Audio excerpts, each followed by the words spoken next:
Welcome to the Human Capital Innovations Podcast, your go-to source for personal, professional, and organizational growth and development.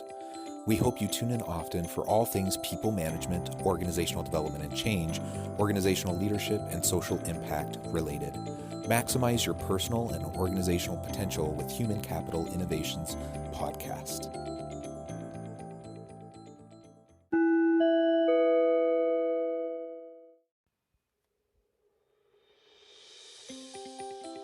Welcome to the Human Capital Innovations Podcast. In this HCI podcast episode, I talk with Kristin Petrucci about trait mindfulness practices in the workplace.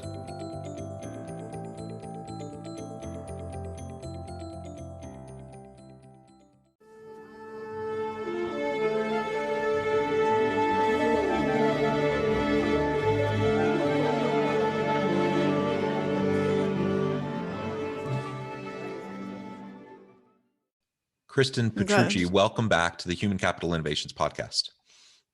Thank you. So excited to be here.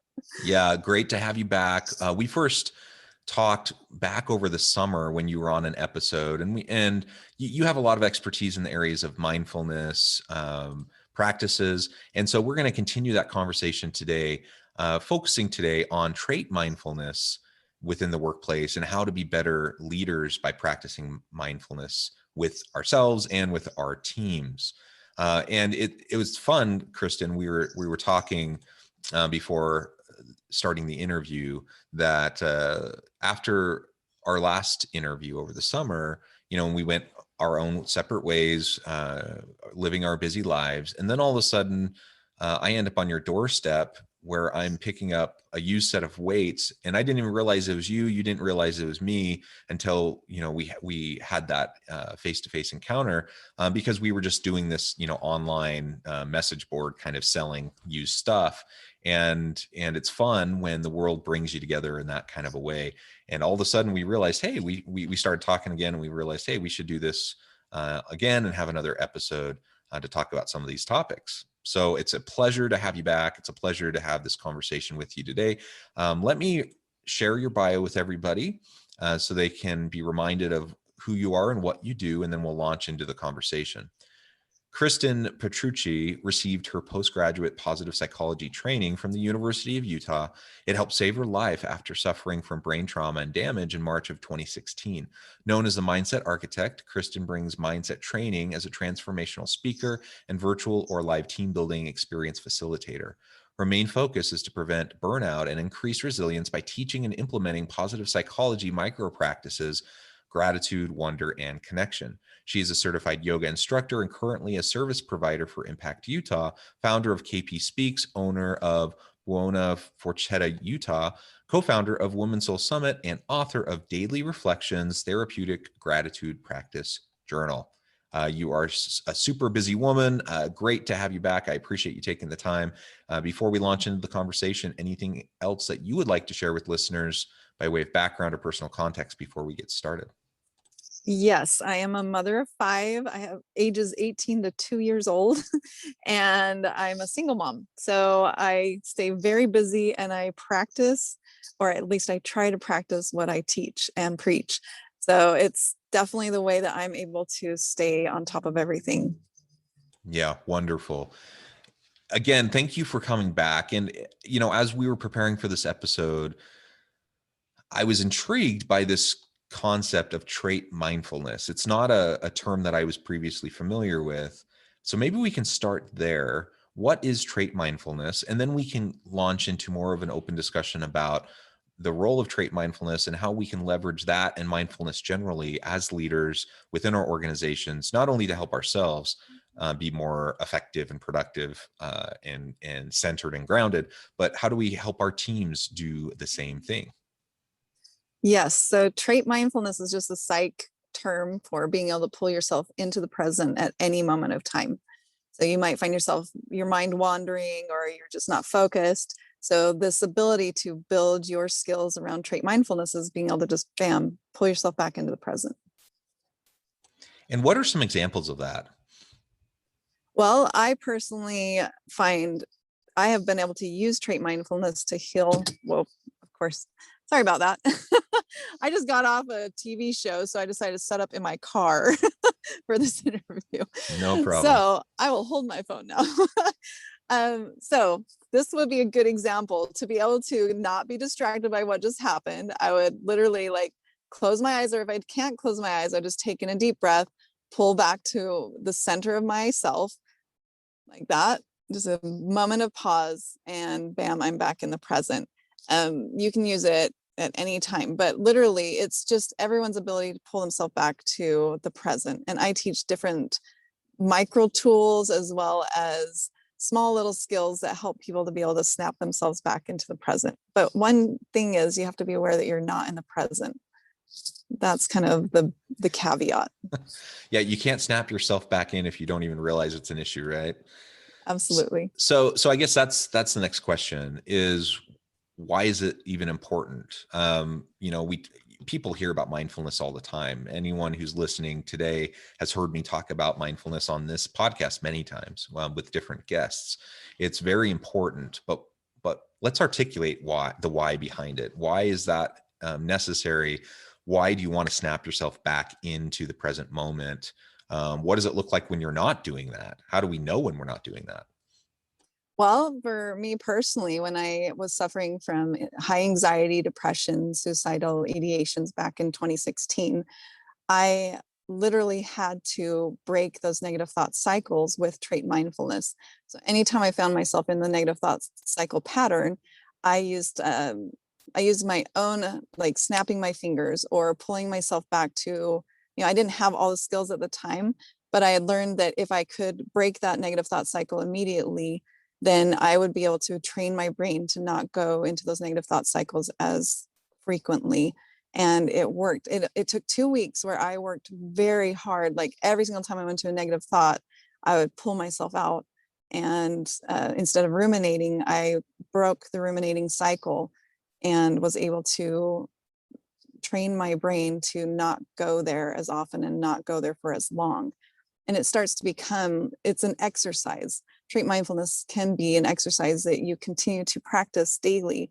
And you might find yourself at work sometimes, or maybe you don't work, but you're reading a book. And sometimes, this is a perfect example. You've read like 4 pages and you have no idea what you just read. That would be an example where you're like, oh, where did the time go? I don't even know what I just read. And you have to go back and read again. Or you might be in a conversation with someone.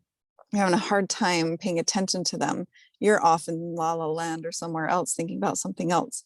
Trait mindfulness pulls you to the present to be able to focus on the moment and put away, whatever it is, why you are somewhere else. No one knows. A lot of times that's how we handle stress, just going somewhere else.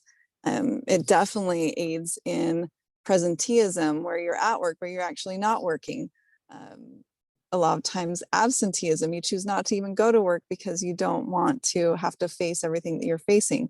But there is a peace and literally a way to save lives when you go into the present, when you're not back in the past or the future and not stressed about those elements. All of your power is in the moment, in presence.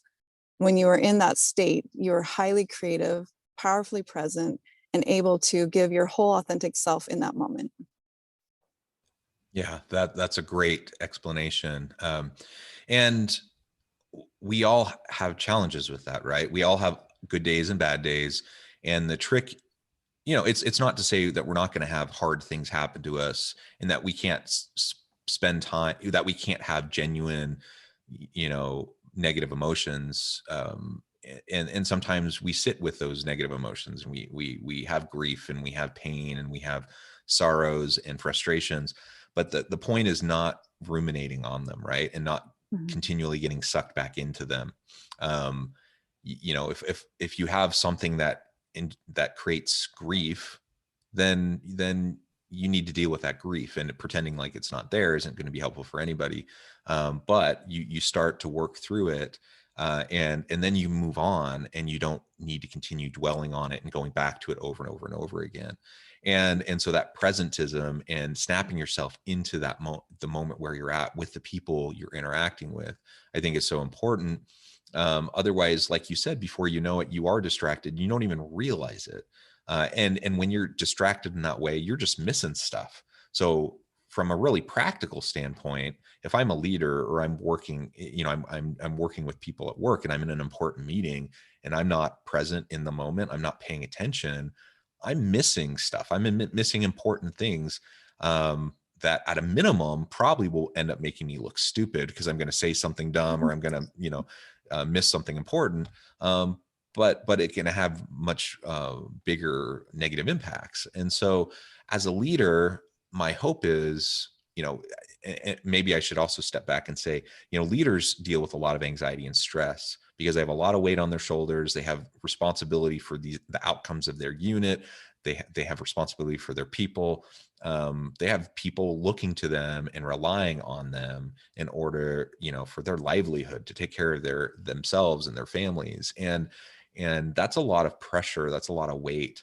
And a lot of times leaders, are just going from fire to fire, trying to resolve issues. And if you're not present in the moment, it's so much harder to not only be productive and be able to respond in healthy, productive ways, but ultimately you're not going to really be the support that you want to be for your people, and you're going to be stressed. You're not going to be able to deal in good, healthy ways with the stress and anxiety that you're feeling as a leader. So getting back into the present moment, focusing on what you're doing when you're doing it, focusing on the person sitting, in front of you, if you're having that performance discussion with one of your people or whatever the case may be, it's just going to help with in so many ways. Absolutely. We Are Mind, I don't know if you're familiar with them. They've just come out in LinkedIn kind of quite strongly and have been growing very quickly. They're a nonprofit organization. It was launched by Nick, I don't even know how to say his last name, Stage Staggy, and Levi Lindsay. Immediately when they posted about anxiety, I mean, they're both co-founders and CEOs, and they've been presidents, things like that, entrepreneurs. They posted about the anxiety they struggle with. They posted about hard things that they've gone through. When they did that and opened up this, let's say, can of, I am a real human being, I struggle with these things, so many people immediately jumped on the wagon and started putting this little emoji of a little thought bubble next to their name to demonstrate that I recognize that mind health or brain health is so important. Now, this trait mindfulness is one of those things that when you continue to practice mindfulness, being able to pull yourself into the present, it's not that you don't go through all these emotions, because emotions are essential to being a human being. But what it does is it helps you through those moments where everything feels maybe overwhelming, or you get to a point where just recently one of my colleagues or friends, he posted that he was going to end his life. And he didn't, but because he passed out being drunk. But he posted that on LinkedIn. He got to that point where he didn't want to live anymore. These skills are not just about being able to be powerfully present and creative and all those other things. That's the way you can sell it to the employers to get these programs to your employees, but they are life-saving skills. They are what help you train your brain to be able to handle the stresses that human beings have never evolved to handle in this type of state that we are in, constantly going, constantly moving, constantly thinking.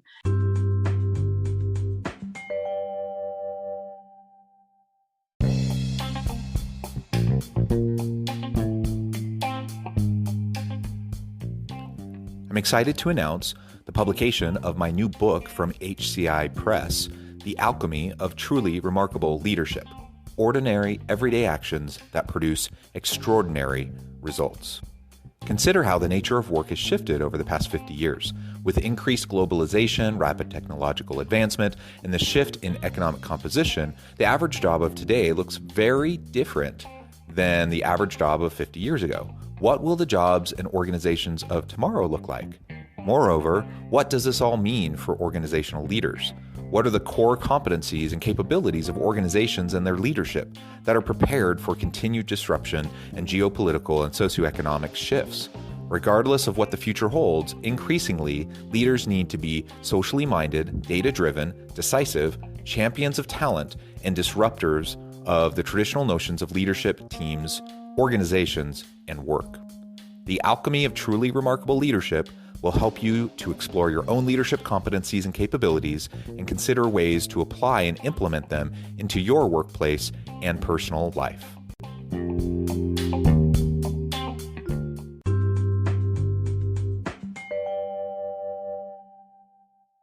I have a quote actually it's from this book called The Yamas and Niyamas. It's from a yoga theory practice, but this came from a young Holocaust victim, and her name was Eddie Hillisum. And she says, ultimately, we have just one moral duty: to reclaim large areas of peace in ourselves, more and more peace, and to reflect it towards others. And the more peace there is in us, the more peace there will also be in our troubled world. To me personally, mindfulness, meditation, trait mindfulness, yoga nidra, any type of brain health exercises is all about that, returning to a peaceful state within us, so that when we are faced with extremely traumatic or difficult days where we feel like we can't keep going on, we can return to our authentic selves and remember our why, and then we show back up to work. So the ROI, yeah, there's a big, huge ROI on mindfulness and gratitude and wonder, but really, essentially, it all boils down to saving lives and living an authentic, full, peaceful, joyful life. Yeah, I love that. And that should be enough, right? For anyone to think, wow, this is important. I need to be doing this for myself, for my team, for my organization. It's not, unfortunately, it's not always enough. And so we do have to frame things in terms of the ROI element and making sure that that leaders up the line recognize, the true benefits to everything that we're trying to do. And so I think framing it both ways can be really helpful and important. So now let's talk more about what these types of programs can actually look like within an organization. So I'm a leader. I recognize this is important for myself, for my team. I want to do something around mindfulness, trait mindfulness, helping people be more present, finding more peace, and having better mental health. How do I do that? How do I get started? That's such a good question. Well, there are many different ways. You could literally assign someone on your HR team, or every single manager or supervisor to, assign someone on their team to be in charge of a daily meditation or a daily mindfulness practice, and they could research it themselves. There's so many different apps out there, and YouTube videos. I mean, literally you could do it within house without needing to go out to experts. If you want your employees to spend that little bit of time, educating themselves, or you can bring in experts like me that does mindfulness training. Or there's also, like programs like Zenovate that's launched, huge here in Utah. They're growing exponentially, but they replace the EAP plan for companies, where the employees can actually start using their free therapy. They also have mindfulness classes, yoga classes online or apps, and they can also bring massage on site. So I think the number one necessity is, number one, how are my employees doing? So you can even do a happiness audit, check in, see how they're feeling, what's going on with them, and then evaluate, do we need to bring someone from out of house, or can we actually do this in-house and have someone be part of almost like the culture? Part of how we develop our employees is they get a break every single day that is their break, that literally they can go on a walk or, connect with somebody. Having a room dedicated, or multiple rooms dedicated to a silent space. And then a lot of employers are going with having someone on team as a wellness advocate, or a wellness, the one that's in charge of the wellness of employees. And wellness is not just about, I feel like it's important that they know wellness. Yeah, the physical body is important, but if this isn't working, then you're just walking zombies. So you might as well take care of this first, and then the body will take care of itself. When you're mentally well, you have a healthy brain, you will want to take care of your physical self. Yeah, and the two go hand in hand. And I like your walking zombie example. And that's why presenteeism is so important, because it's not about having a physical body in the seat at the workplace, either at the office or virtually at home. Having someone there physically doesn't necessarily mean anything if they're not there mentally, if they're not fully engaged in what they're doing, and if they're not, because of various mental health struggles, if they're not capable of fully engaging with the work at hand or collaborating, with people around them, then of course, from an ROI standpoint, from a productivity standpoint, the organization is going to be hurting. From a human standpoint, you have this person who's hurting, who is suffering, and they're not able or capable to deal effectively. So we need to be very thoughtful about how we do that. And I hope that all leaders will make it a priority, that they'll really try to focus on how they can do this better. And like you said, there's resources. You don't need to be the expert. You don't need to do everything yourself.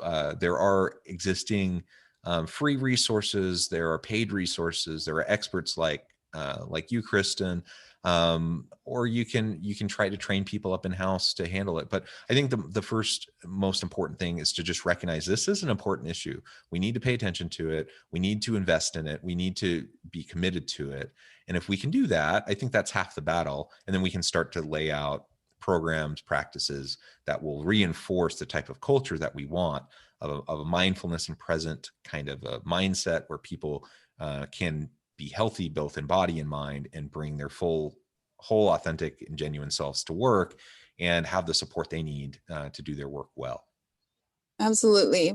I want to put in there as well. I mean, one of the best ways you can start by understanding how someone's doing is getting to know your employees, getting to know each other.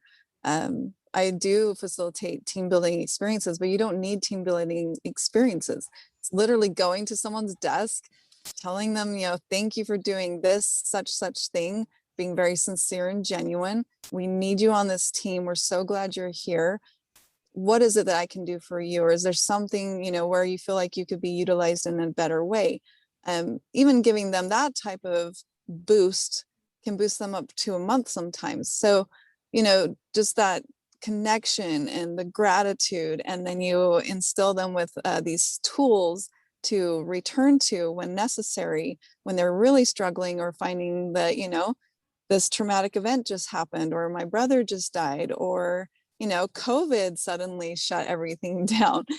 You get to this point where you're able to handle some extremely highly stressful situations because you have been exercising this ability to pull back to the present.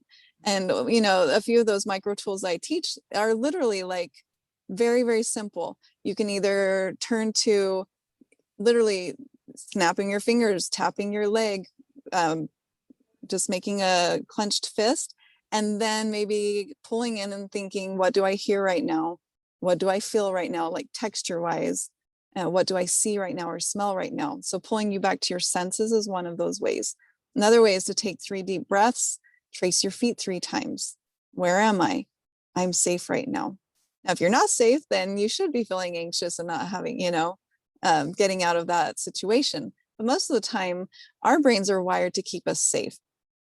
Our predecessors were literally needing to keep themselves safe from real tigers and bears and lions and starvation. Our brains are still wired to keep us safe. And so we have stuffed tigers and stuffed bears.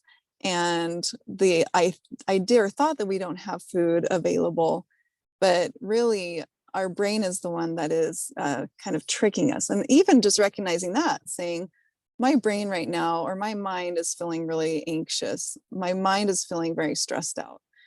And taking those 3 deep breaths and pulling in. That in and of itself, if you continue to practice that whenever you find yourself not being present, you're able to, if you practice like brushing your teeth every day, your teeth will stay white, hopefully, and clean. Your brain will stay healthier and more alert and be able to pull into that trait mindful state at any moment. Wonderful. Thank you, Kristin. Great insights, great tips. I think this is a super important topic. So I hope everyone listening today will take this seriously. Consider how you can practice more mindfulness in your own life, but also foster that culture and that approach within your team, within your organization. Kristin, before we leave, I did want to give you a chance to share with listeners how they can get connected with you, find out more about what you're up to, and anything else that you'd like to share by way of final word before we close. Yeah, so you can get a hold of me on LinkedIn. That seems to be one of the best places to communicate with me, or my website, kpspeaks.com. And I just would love to share that I am a firm believer in mindfulness, in brain health, in taking care of our number one asset, which is ourselves. And when we do that, everything else flourishes in life. We're able to attract what we want in life when we are able to put it out there, because we're not caught up in our past or our future, but we're literally in our present. You'd be surprised how your life can change when you're able to really stay present and recognize who you truly are authentically in that moment. Wonderful. Thank you, Kristin. I encourage listeners to reach out, get connected, find out more about what Kristin can do for you and to help you in your organization. And as always, I hope everyone can stay healthy and safe, that you can find meaning and purpose at work each and every day. And I hope you all have a great week.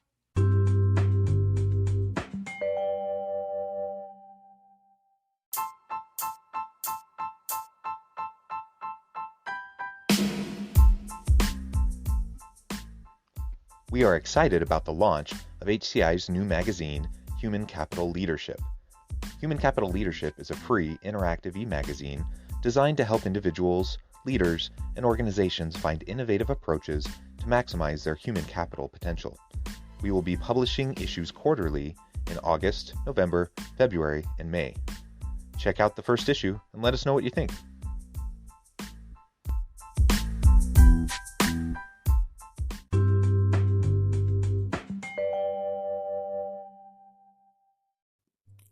Thanks again for joining us for this episode of the Human Capital Innovations Podcast. I hope you stay healthy and safe and that you have a great week.